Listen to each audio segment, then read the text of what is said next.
Students welcome to my YouTube channel. आज हम बात करेंगे थर्ड सेमेस्टर पैथोलॉजी के एक टॉपिक के जिसका नाम है एम्बोलिज्म। इसकी बात कर रहे हैं अपन आज।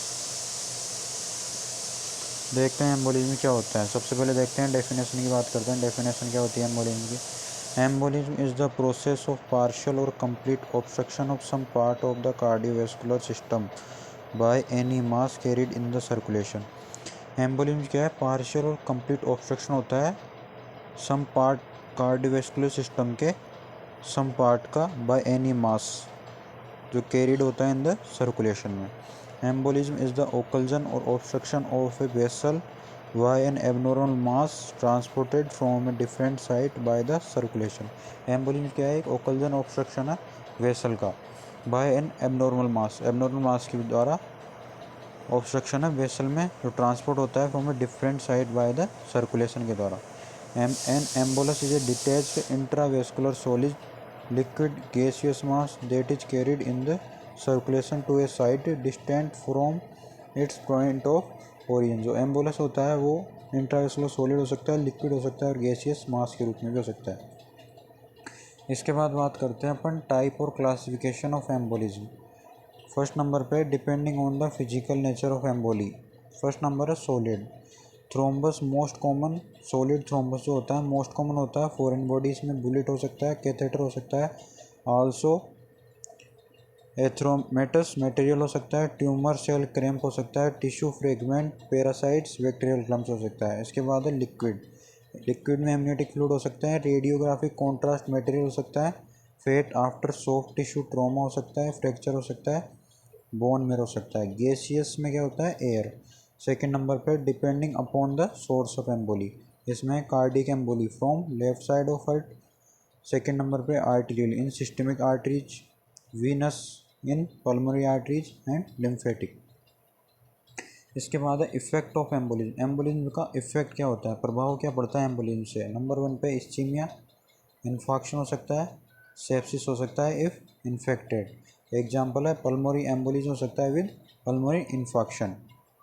ये है पल्मोनरी एम्बोलिज्म। इसमें क्या होता है? Embolism travel up through the inferior vena cava to the heart and lung. Inferior vena cava के through embolism heart and lungs में ट्रेवल करता है। यह है एरिया ऑफ इन्फॉक्ट। इसमें टिश्यू डैमेज हो जाता है। इसके बाद बात करते हैं पल्मोनरी एम्बोलिज्म क्या होता है। पल्मोनरी एम्बोलिज्म की डेफिनेशन की बात करते हैं अपन। Pulmonary embolism is the most common and fatal form of venous thromboembolism in which there is occlusion of pulmonary arterial tree by thromboemboli। pulmonary embolism क्या है? मोस्ट कॉमन है एंड फेटाल फॉर्म है Venus thromboembolism का। इन which there is occlusion हो जाता है इधर pulmonary artery tree में बाय थ्रोम्बोएम्बोली के द्वारा। Pulmonary embolism is obstruction of the pulmonary artery. Pulmonary embolism क्या है? ऑब्स्ट्रक्शन हो जाता है पल्मोनरी आर्टरी का और वन ऑफ इट ब्रांचेज और इसकी ब्रांचेज का बाय थ्रोम्बस के द्वारा दैट ओरिजिनेट होता है इन द वीनस सिस्टम और the right side of the heart. इसके बाद बात करते हैं पल्मोनरी एम्बोलिज्म के रिस्क फैक्टर। फर्स्ट नंबर पे डीवीटी यानी डीप वेन थ्रोम्बोसिस। इसके बाद arterial fibrillation, CAD, CHF congestive heart failure, haemostasis यानी maintain internal environment of the body, postmortem, post operative, oral contraceptives और ओबेसिटी। यह है deep vein thrombosis.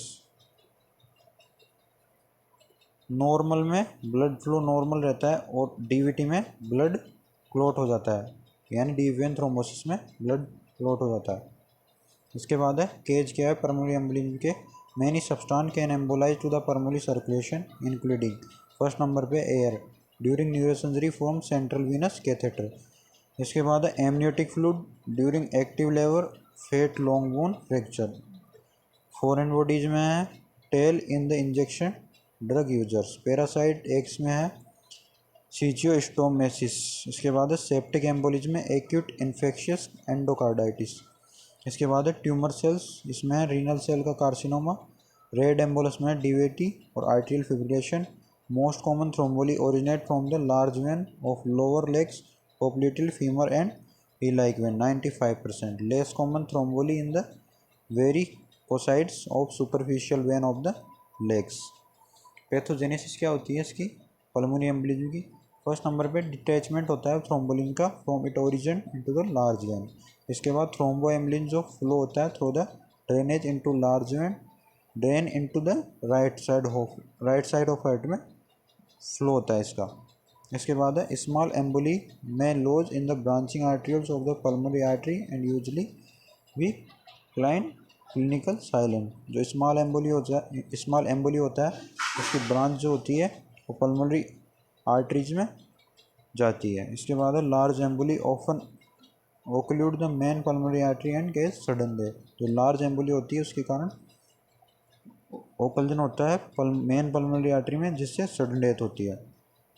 Clinical manifestation क्या क्या होते हैं पल्मोनरी एम्बोलिज्म के?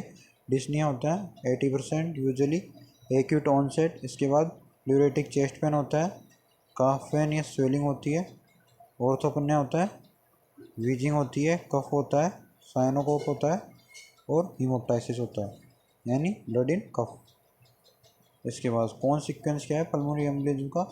सडन डेथ हो सकती है, कोर पल्मोनल हो सकता है, पल्मोनरी इन्फेक्शन हो सकता है, रिजोल्यूशन हो सकता है एंड पल्मोनरी हाइपरटेंशन हो सकता है। इसके बाद बात करते हैं फेट एम्बोलिज्म क्या होता है। Fat embolism is the obstruction of arterioles and capillaries.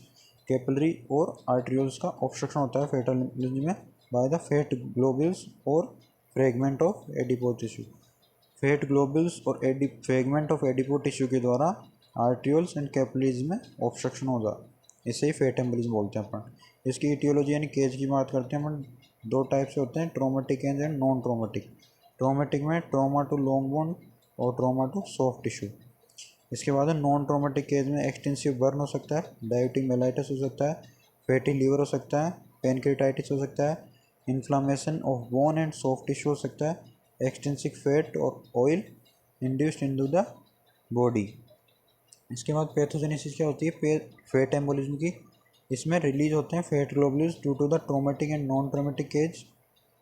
Traumatic and non traumatic cause के कारण फेट ग्लोबुल्स रिलीज होती है जो enter in the blood circulation में एंटर होती है।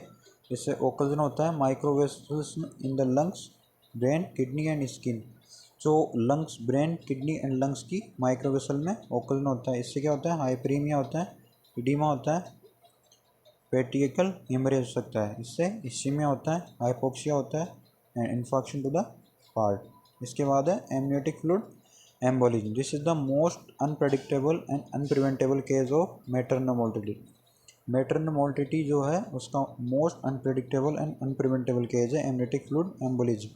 During labour and the immediate postmortem period the content of the amniotic fluid में enter in the uterine vein and reach the right side of the heart to the lung. During labour के time जो and immediate postmortem period के दौरान क्या होता है? Amniotic fluid enter हो जाता है यूट्राइन वेन्स में and reach the right side of heart and the lungs में। एमनियोटिक फ्लूइड कंपोनेंट्स विच में found in the pulmonary cap. Amniotic fluid के कंपोनेंट कौन कौन से होते हैं जो पल्मोनरी कैपिलरी में पाए जाते हैं? वो है vernix caseosa, lanugo hair, bile from meconium and mucus. यह है पैथोजेनेसिस क्या है इसकी? Torn placental membrane amniotic fluid. Placental membrane से एमनियोटिक फ्लूइड रिलीज होएगा, इससे रप्चर होएगी यूट्राइन वेंस, इन्फ्यूजन होएगा amniotic fluid into maternal veins circulation में, इससे ओकल्जन होएगा माइक्रोवेसल में in the lung, brain and kidney and skin. अभी जो पीछे पड़ा था वो सेम ही यहाँ से। हाइपरीमिया, इडीमा, पेटेकल हेमरेज हो सकता है, इस्कीमिया हो जाता है, हाइपोक्सिया होगा, इन्फेक्शन होगा टू द पार्ट में। क्लिनिकल मैनिफेस्टेशन क्या क्या होते हैं? सीवियर डिस्निया हो सकता है, साइनोसिस हो सकता है, हाइपोटेंसिव शॉक की कंडीशन हो सकती है, सीजर आ सकता है, कोमा हो सकता है, डीआईसी हो सकता है। मोर्टिलिटी रेट जो है इसमें 80% से ज़्यादा होती है। यह है फेट एम्बोलिज्म। तो आज अपन ने देखा है एम्बोलिज्म के अंदर देखा है अपन ने इसके टाइप कौन कौन से होते हैं, और इसके बाद देखा है अपन ने डीप वेन थ्रोम्बोसिस देखा है अपन ने, एमनियोटिक फ्लूइड एम्बोलिज्म देखा है अपन ने, फेट एम्बोलिज्म की बात की अपन ने, और पल्मोनरी एम्बोलिज्म की बात की अपन ने। नेक्स्ट वीडियो मिलेंगे नए टॉपिक के साथ। Thank you for watching. Please like and subscribe my YouTube channel. Thank you.